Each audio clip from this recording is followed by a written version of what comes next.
Are you sure that? And howdy, everyone. Howdy, GR. How do? Welcome to the Other Books 6. We're on number 6 right now. I'm going to shut that off while I let the dog in. So today we're reading Jasher chapters 16, 17, and 18.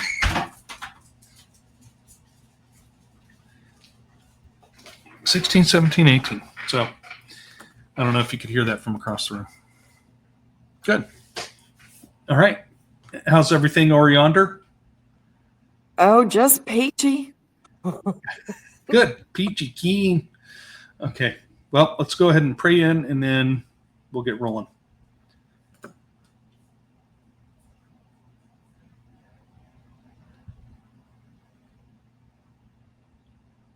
Okay. Heavenly Father, thank you very much for giving us this time to study this book of Jasher that is mentioned in Scripture by so many. We're very grateful. And we do thank you for giving us this opportunity. We ask for you to pour out your spirit of knowledge, understanding, and discernment on everybody that's here now and in the future, that they get the message that you need them or all of us to have. And we thank you for that. We also want to give you praise and thank you for people recovering and getting out of the hospital, and ask for your continued work on those that are still suffering illness and recovery, and would ask that you do recover them. And for those that have not come into the fold yet, we would ask you to soften their heart, that they would seek you out and come become our brother or sister. And we ask this in Jesus Yeshua's name. Amen. Amen. Ooh, excuse me. Okay.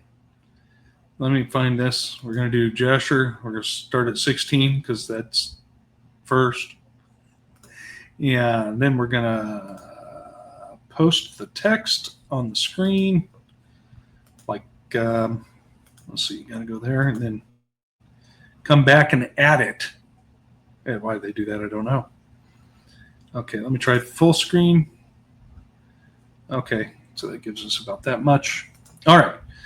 Jasher chapter 16. Oh, you gave me the names. Okay. Anyways, at that time, Chedorlaomer, king of Elam, sent to all the neighboring kings, to Nimrod, king of Shinar, who was then under his power, and to Tidal, king of Goyim, and to Arioch, the king of Elasar, with whom he had made a covenant, saying, "Come up to me and assist me, that we may smite all the towns of Sodom and its inhabitants, for they have rebelled against me these 13 years. And these 4 kings went up with all their camps, about 800,000 men. And they went as they were, and smote every man they found in their road. And the 5 kings of Sodom and Gomorrah, Shinab, king of Admah, Shemeber, king of Zeboim, Bera, king of Sodom, Bersha, king of Gomorrah, and Bela, king of Zoar, went out to meet them, and they all joined together in the valley of Siddim. And these 9 kings made war in the valley of Siddim, and the kings of Sodom and Gomorrah were smitten before the kings of Elam. And the valley of Siddim was full of lime pits.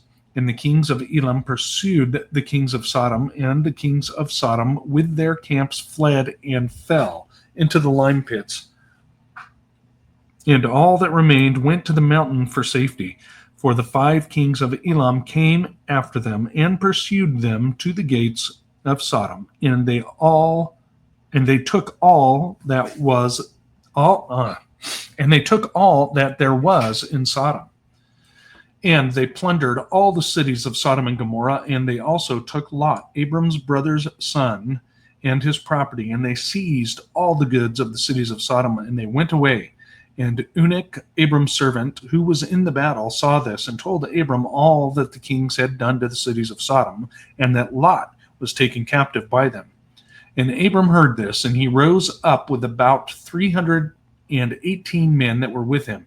And he that night pursued the kings and smote them. And they all fell before Abram and his men, and there was none remaining but the 4 kings who fled, and they went each to his own road. And Abram recovered all the property of Sodom, and he also recovered Lot and his property, his wives and little ones, and all belonging to him, so that Lot lacked nothing. And when he returned from smiting these kings, he and his men passed the valley of Siddim, where the kings had made war together. And Barak, king of Sodom, and the rest of his men that were with him, went out from the lime pits into which they had fallen to meet Abram and his men. And Adonizedek, king of Jerusalem, the same was Shem, went out with his men to meet Abram and his people with bread and wine, and they remained together in the valley of Melech. And Adonizedek blessed Abram, and Abram gave him a tenth from all that he had bought from the spoil of his enemies, for Adonizedek was a priest before God. And all the kings of Sodom and Gomorrah who were there with their servants approached Abram and begged of him to return them their servants whom he had made captive, and to take unto himself all the property.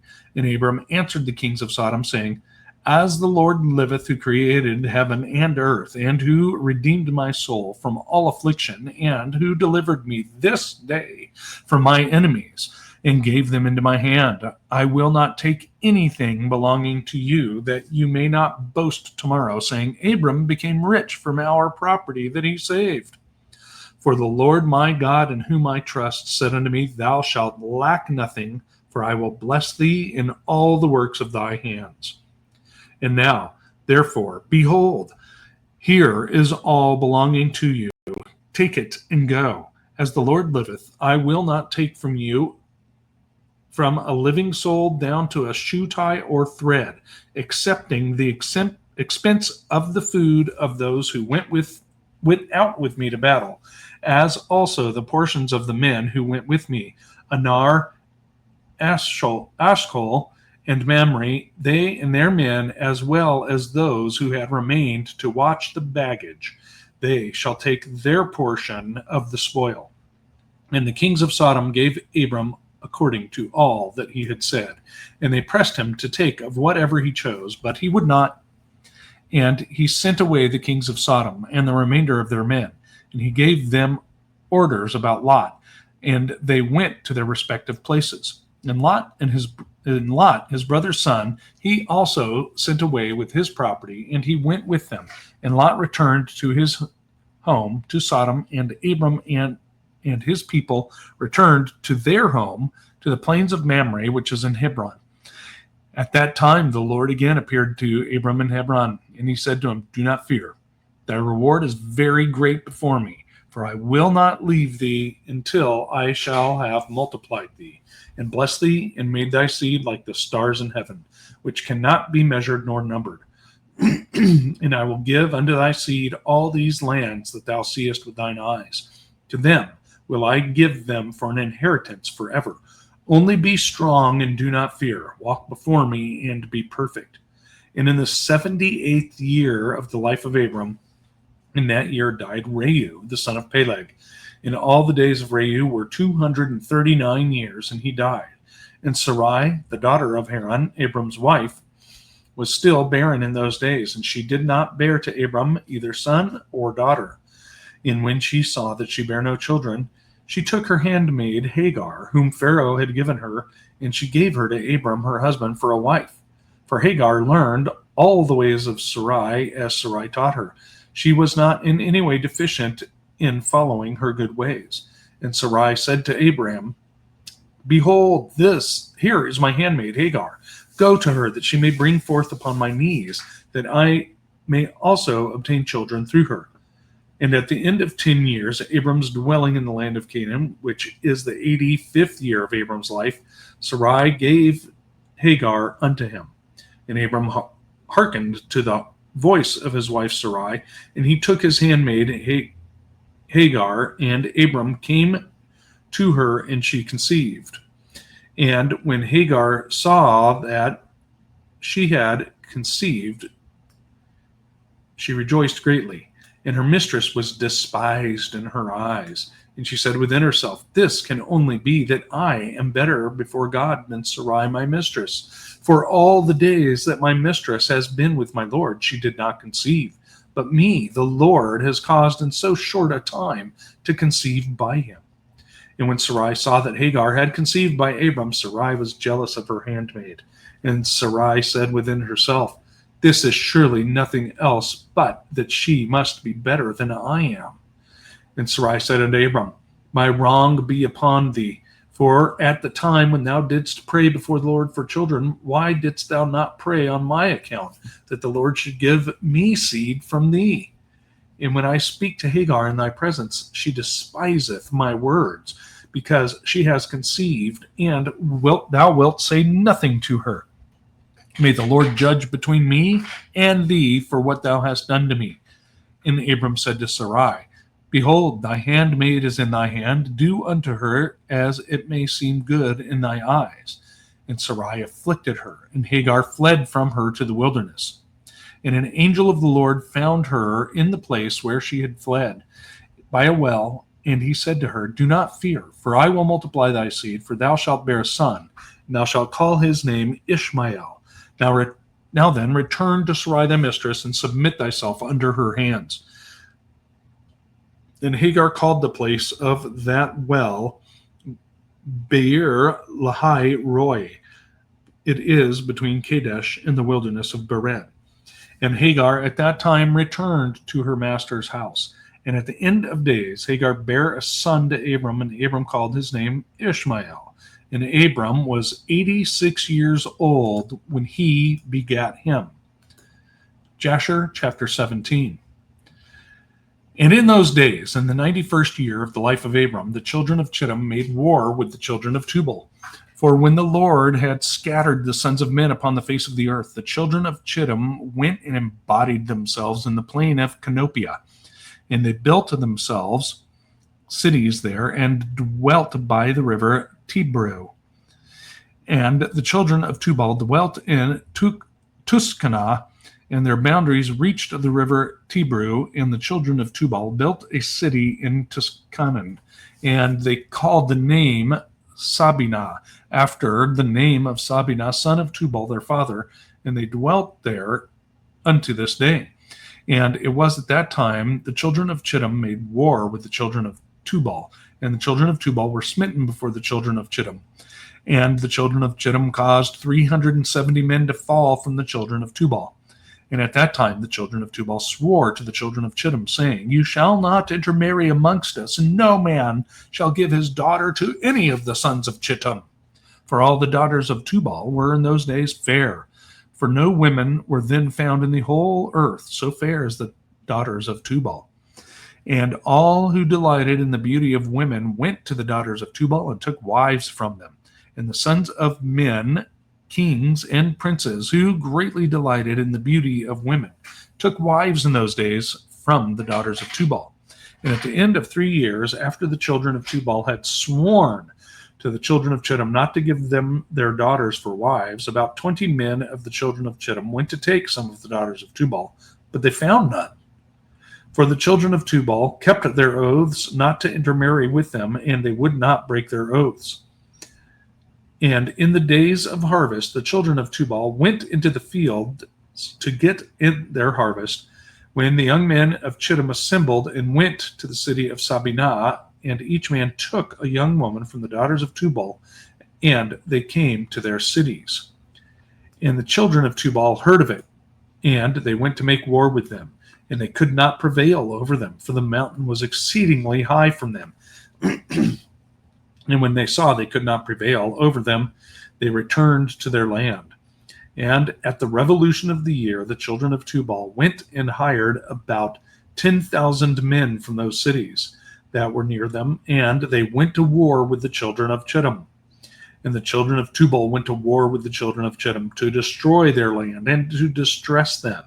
And in this engagement, the children of Tubal prevailed over the children of Chittim. And the children of Chittim, seeing they were greatly distressed, lifted up the children which they had by the daughters of Tubal upon the wall which had been built to be before the eyes of the children of Tubal. And the children of Chittim said to them, "How come have you come to make war with your own sons and daughters? And have we not been considered your flesh and bones from that time till now?" And when the children of Tubal heard this, they ceased to make war with the children of Chittim, and they went away. And they returned to their cities, and the children of Kittim at that time assembled and built 2 cities by the sea, and they called one Purtu and the other Ariza. And Abram the son of Terah was then 99 years old. At that time the Lord appeared to him, and he said to him, I will make my covenant between me and thee, and I will greatly multiply thy seed. And this is the covenant which I make between me and thee, that every male child be circumcised, thou and thy seed after thee. At 8 days old shall it be circumcised, and this covenant shall be in your flesh for an everlasting covenant. And now, therefore, thy name shall no more be called Abram, but Abraham, and thy wife shall no more be called Sarai, but Sarah. So, for I will bless you both, and I will multiply your seed after you, that you shall become a great nation, and kings shall come forth from you. And Abraham rose and did all that God had ordered him. And he took the men of his household and those bought with his money, and he circumcised them as the Lord had commanded him. And there was not one left whom he did not circumcise. And Abraham and his son Ishmael were circumcised in the flesh of their foreskin. 13 years old was Ishmael when he was circumcised in the flesh of his foreskin. And in the 3rd day, Abraham went out of his tent and sat at the door to enjoy the heat of the sun during the pain of his flesh. And the Lord appeared to him in the plain of Mamre and sent 3 of his ministering angels to visit him.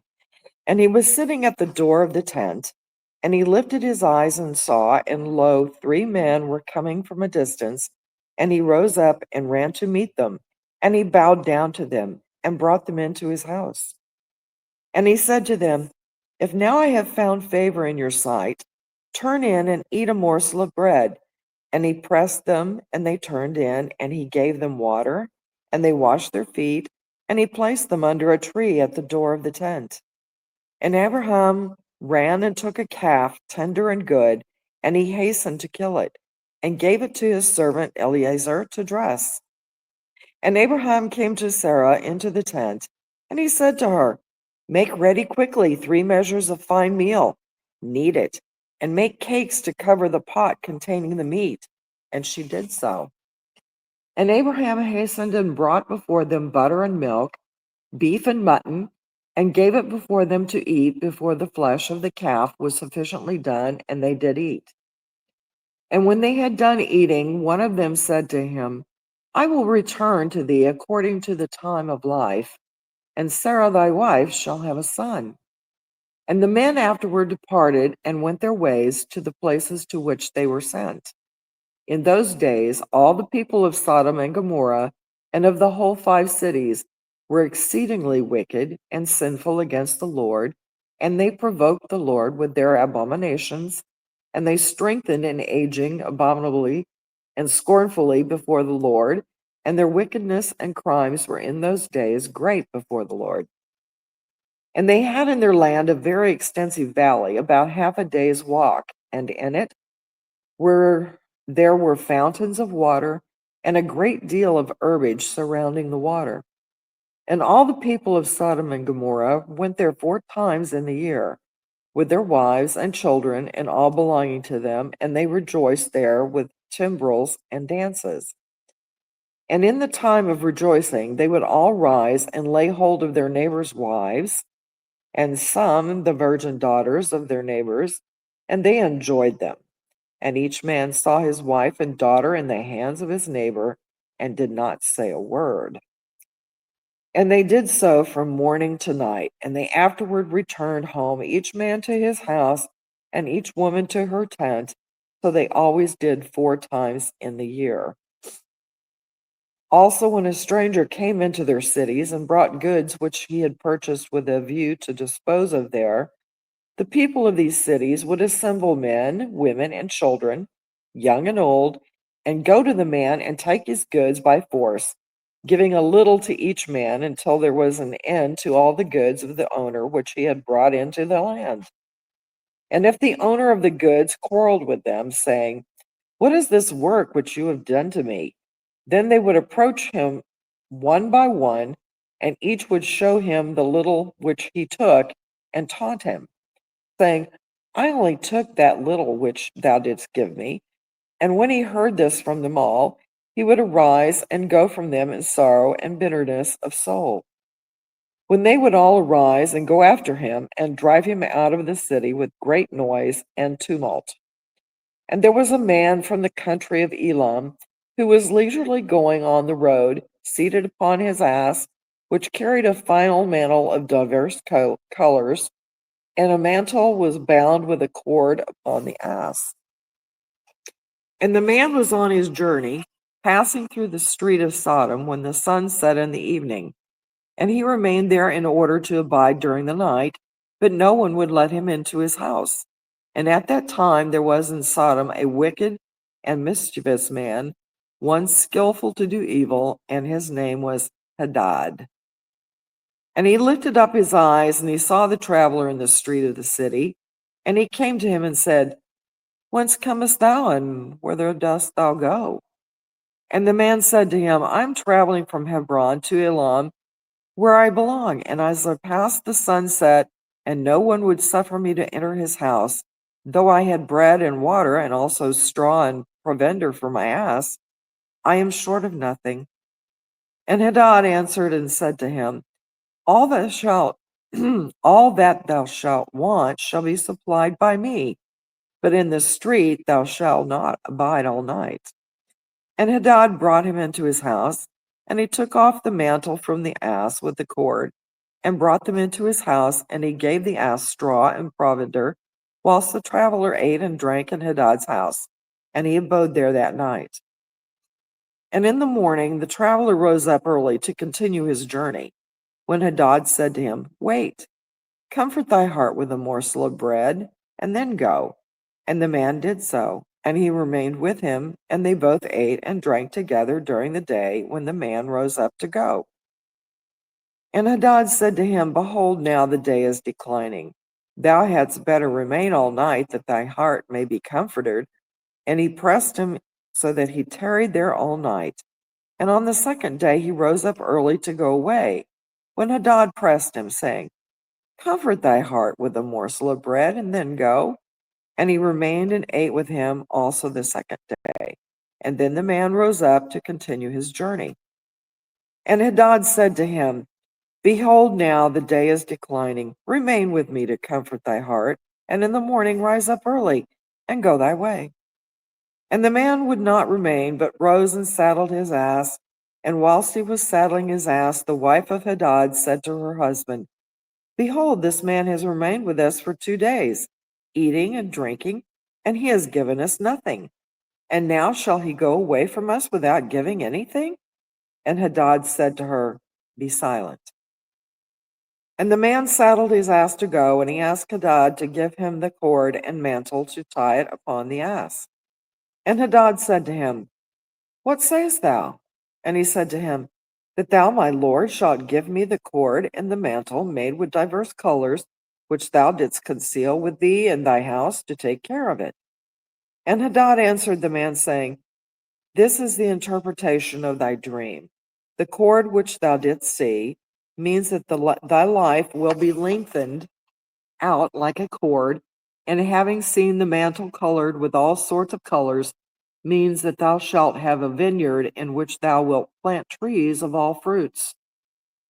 And the traveler answered, saying, "Not so, my lord, for I was awake when I gave thee the cord, and also a mantle woven with different colors, which thou didst take off the ass to put them by for me."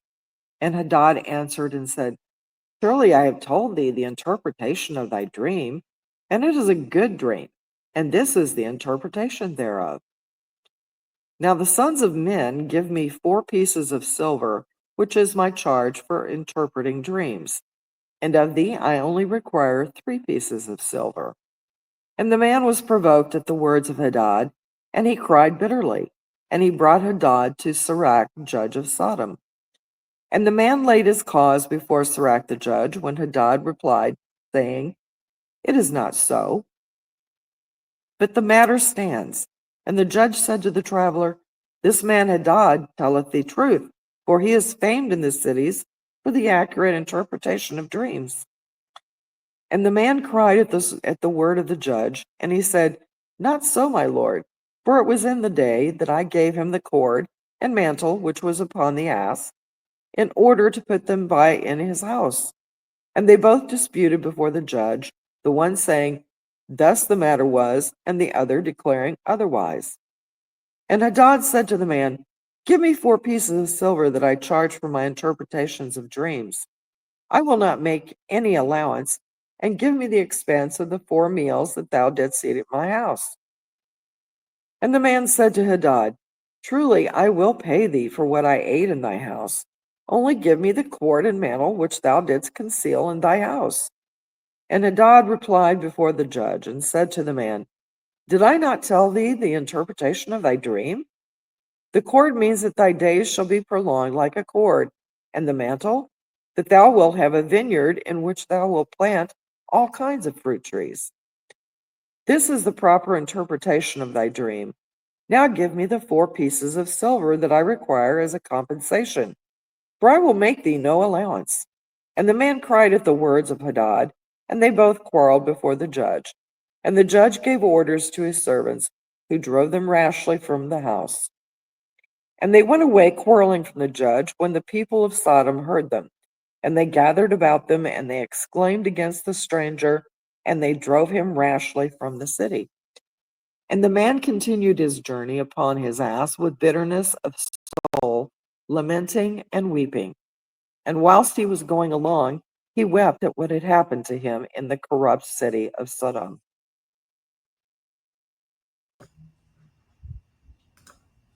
Well, that's insightful. Exactly. Okay. Yeah. Sounds like today's courts, doesn't it? Yeah, except now they call it gaslighting. Okay. Anyways, let's go back to chapter 16, shall we? Okay.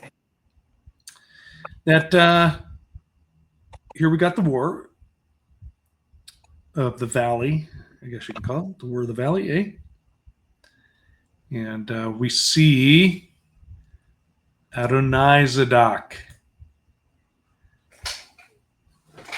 AKA Melchizedek. The king of not yet Jeru, but Salem. King of Salem. Mm-hmm. Uh-huh.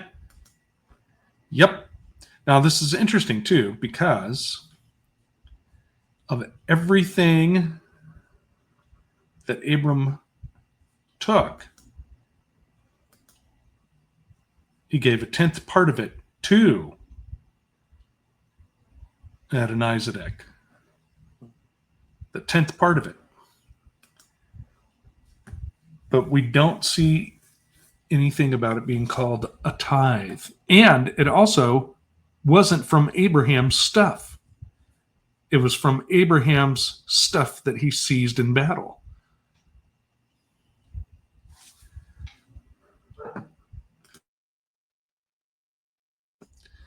So when these folks are preaching about how we need to tithe a 10th part of everything that we have to them,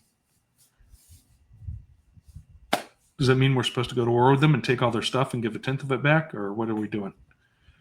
This is what I charge you for the interpretation of your dream. No.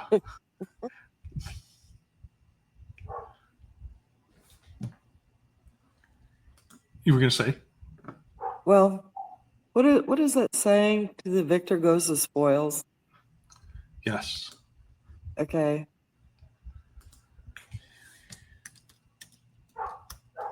And Abraham was very selective on what he would take as a, what do you call it, spoils of war or gifts. He did not want to be considered that he got his stuff wrongly. Yep. Yep. Stuff. Okay. And yes, that word is in the Bible. Stuff. Yeah. Well, he also rejects the offer from the kings to take what he wants. And he's like, no, God already told me he's going to give me everything. Mm-hmm. So you can keep your stuff, and except for pay all the people that came with me what they ate for what they ate, and etc. Mm-hmm. Seems rather fair. Yeah, he was a just man. Yep. So this also too, just something that's notable here in Jasher, when it's talking about lime pits in the Valley of Siddim in Scripture, in Genesis, it's slime pits, which are tar pits, right? Mm. Mm. Like the La Brea tar pits in California.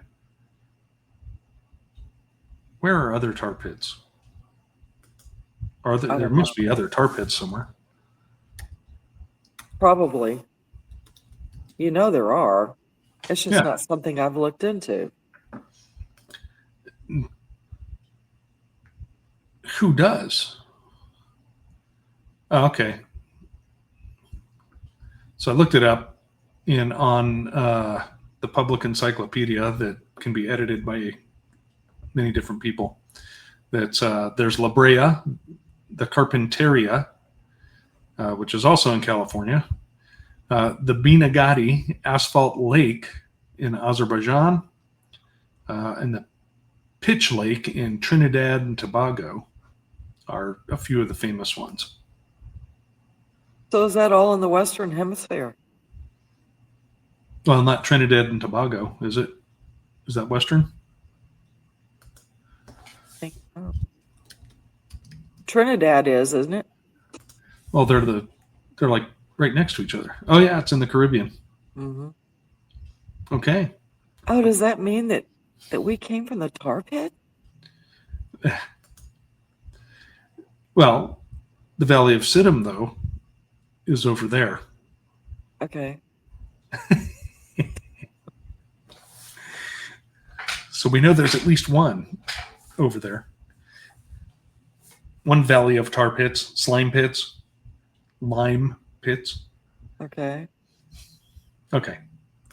So what else do you have jumping out at you from 16? Okay, so is this where? No, I'm looking at the next one.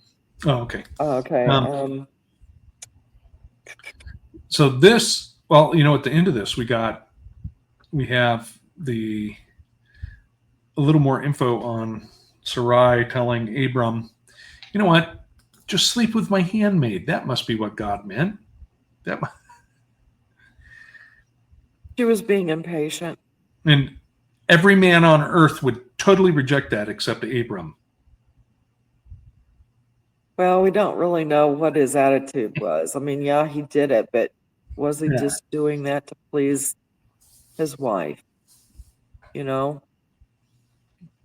I will please you, wife, by pleasing her. Okay, we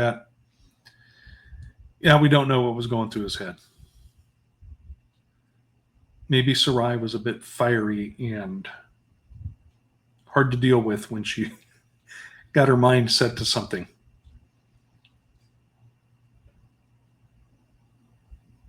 It's possible, but the way she is described is that she was a very gracious, classy, sweet wife. I mean, we don't see anything written, yeah, she's going to have emotional things, and she regretted because of how she was being treated by Hagar. and she was feeling inadequate. Okay, her heart was broken because no children. Yep, that's a harsh one. That is a harsh one. And So maybe afraid that Abram would love Hagar more than her. possibly, but it's interesting because he tells her, you know what, your handmaid's in your hand. Do what you want with her. She's like, get out. Or maybe she was not quite that adamant. But Yah tells Hagar to come back, to go back. Go back, submit yourself. It's all going to work out. Because he wanted Ishmael to be raised by Abraham, Mm-hmm. to learn the ways. Yes. And if he had not been named Ishmael, we wouldn't have that great book where it starts off, my name is Ishmael.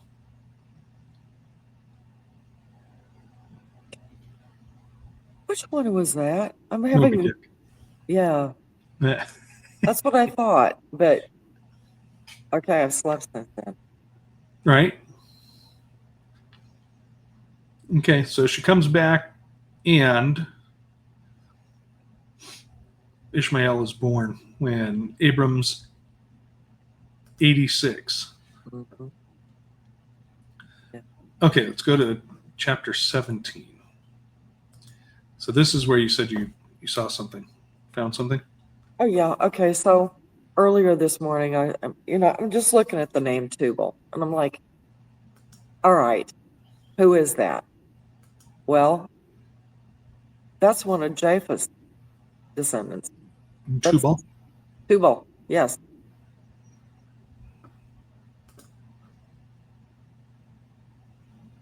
Yeah, this is quite interesting. These names that they're giving for locations too are they sound very Italian. Yeah. Tuscanan. Yeah, Tuscany. Look. yeah. See, Sabina. can you see the picture right there? Yep. The painting. Is it a painting or a photo? Yeah, it's a print, or it may be a duplicate painting. I don't know. It's one of those. Is that Tuscany? Yeah, yeah. Found these like two different. What do you call it? I don't mean Depictions of Tuscany. I Okay, don't mean to alarm you, but there's a tall man in a plaid shirt that walked behind you. that was Tate. Oh, okay. That was Tate. Him with his Samson hair. Okay. As long as he's supposed to be there, all is Yes, yes, yeah. You didn't see a spirit. That was just Tate coming in. good. Okay, so this makes quite a big deal about the daughters of Tubal. And if you look where Tubal's living, right, this sounds, the river Tibro, that's could be Tiberias River, yeah, possibly. Mm-hmm. So we're talking like mid and northern Italy area. The what do they call that sea? The Aegean. Yeah, well, the theme were the Romans. So, and where is Rome? Where the Romans live. Yeah. When we're off camera, I got a story to tell you. Okay. About Tuscany. Yeah. No, Rome. Okay. Okay. So this is very interesting that they go into all this about Tubal and Chittim or Hittim not wanting them to intermarry, right? And that, but in the table of names, where is Hittim? Who are they from? Like I said, that's like the Roman. Isn't that supposed to be like out of Ham? Of who? Ham? I don't Weren't know. they out of Ham? If I got it right in front of me, I can tell you. Yeah, I don't have it in front of me either. Yeah. Let's see. Let's try this. Kittim. It's in that basic area. Kind of Greece, Turkey sort of area.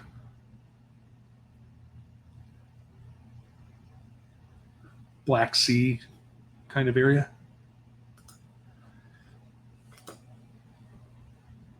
So the Greeks and Italians.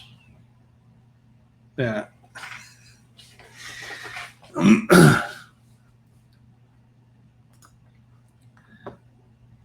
Okay. So what else do you notice here, eh? Because we got a big jump all of a sudden.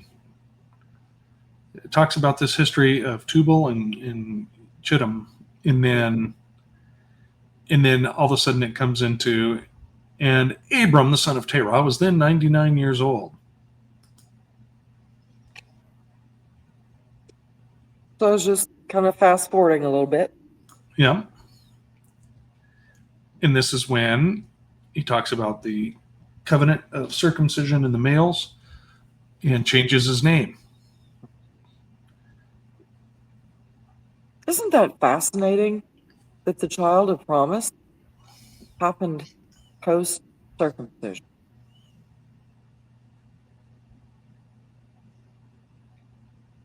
But also, too, look at all the children that were born in the wilderness. They didn't get circumcised until they had to go into the promised land. So figure at least 40 years old. Except Well, for Bob was over 70. except for Joshua and Caleb, right? Oh, yeah. They were. Yeah. So the old men's club. Okay, so now comes the pertinent to today's parts. Today's pertinence to today's world.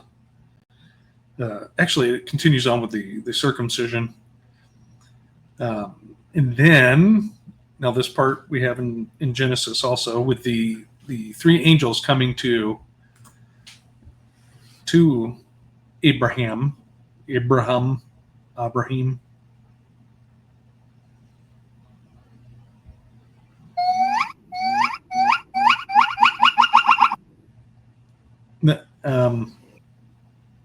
We have those at the zoo. Anyways, honest, we do.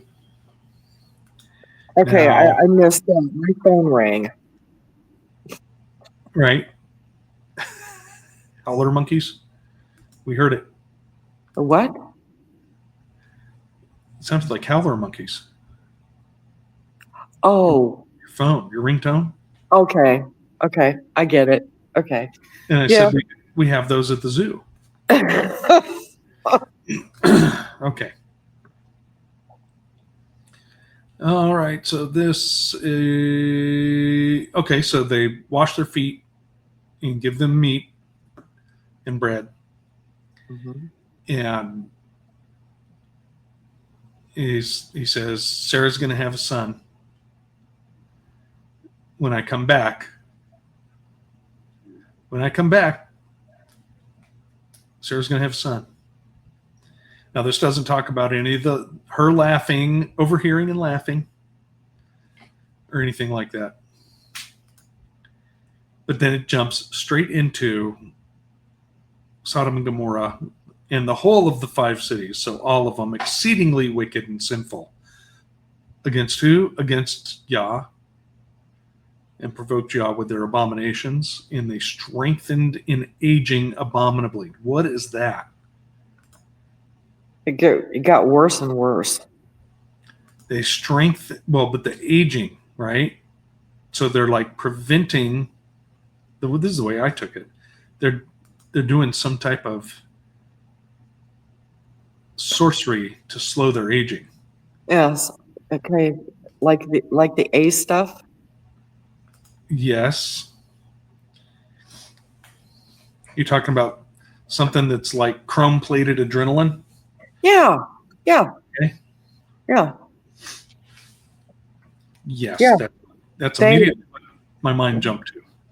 yeah, they drank blood. And what they were doing to people prior to them dying, that's yeah. The adrenaline would have been flowing quite heavily.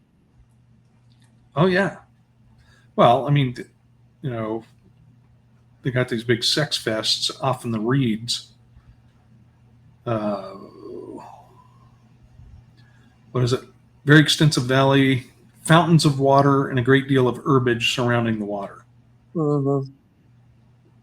Pharmacia. Yep. And they don't care. They're just like, this is our custom. This is what we do. But it assembles all of them, men, women, and children, young and old, go out for this. That is far more than the present day pulpits like to acknowledge or talk about. It's almost a description of the entire political system right now, it would seem. Yeah. Hmm. Now, Yeah. go ahead. Can we see now? Yeah. Do you have toothpicks to hold those open? Yeah. And this is just the start, right? The whole next chapter is going to get even more detailed. But look at this. What in the world? This dude, Hadad. That is quite the thing. Why do you think he told his wife to be quiet? He didn't want her to give anything away.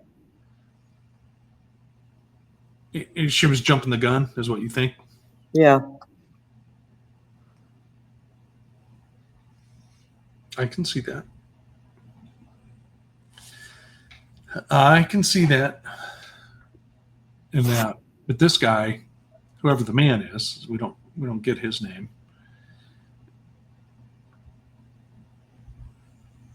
Well, it certainly wasn't Eleazar because his encounter was a lot more amusing.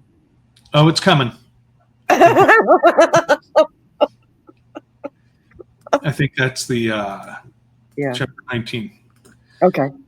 In that, which we'll get to next time. But that is amazing. This, and and it's interesting that court is held in the judge's house. It's not at the city gate, as has been the custom.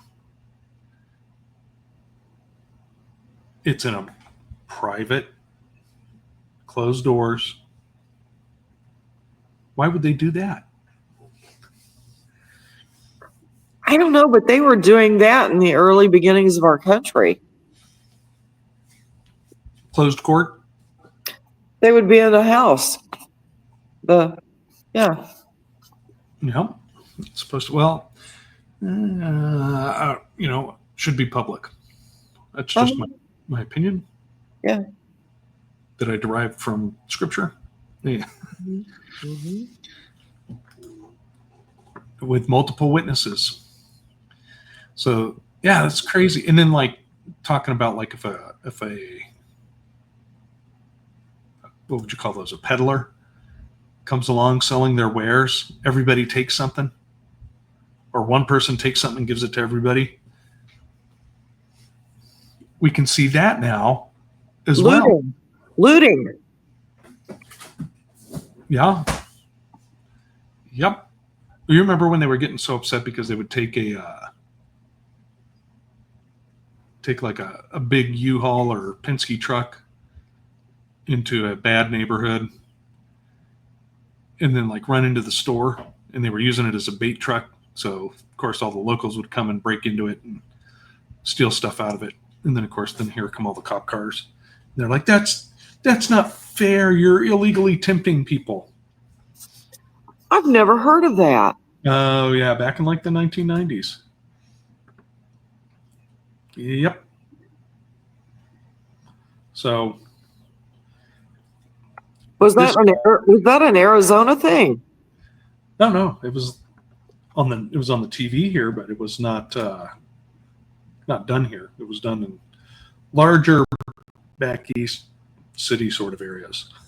Oh, okay. Okay, so what is this? Because they make quite the deal of this. What do you make of the cord and the mantle of many colors? Do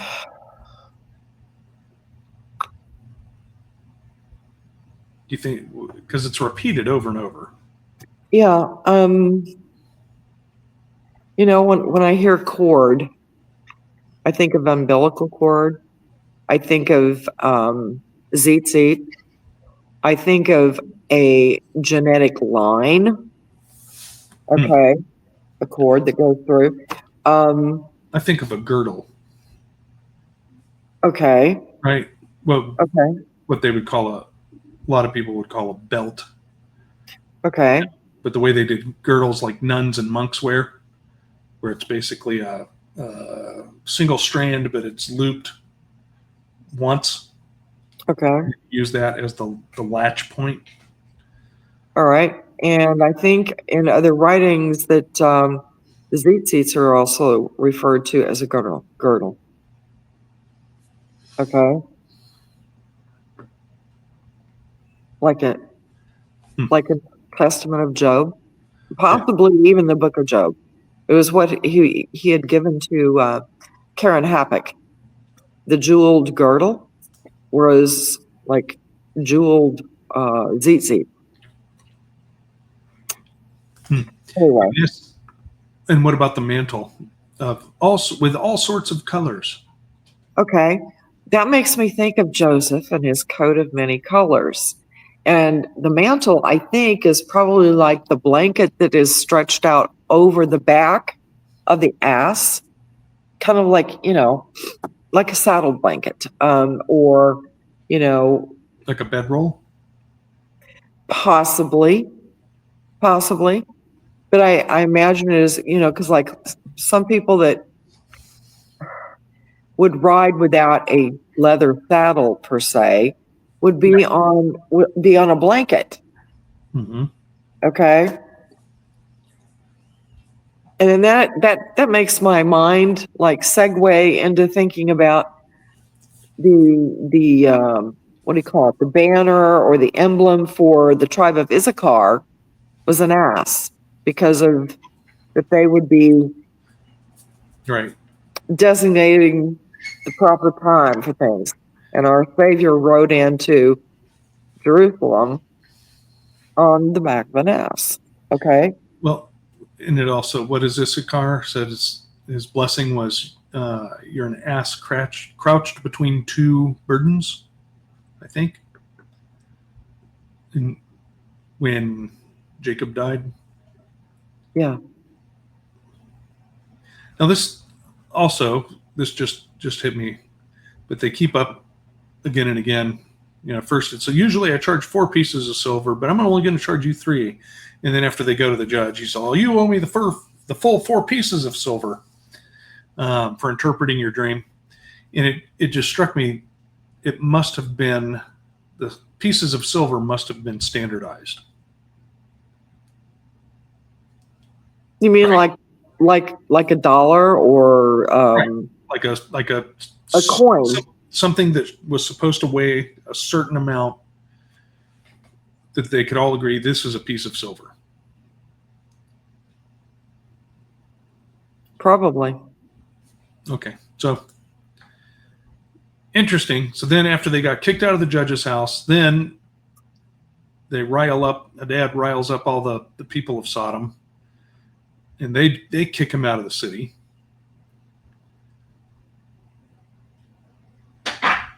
And then I love this. And while he was going along, he wept at what had happened to him in the corrupt city of Sodom. So I'm getting the vision that he's just telling everybody that will listen. Do you know about these people?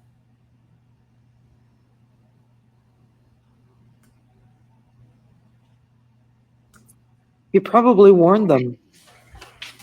Yeah, I would. I'm sure most people would. Watch out for these dudes.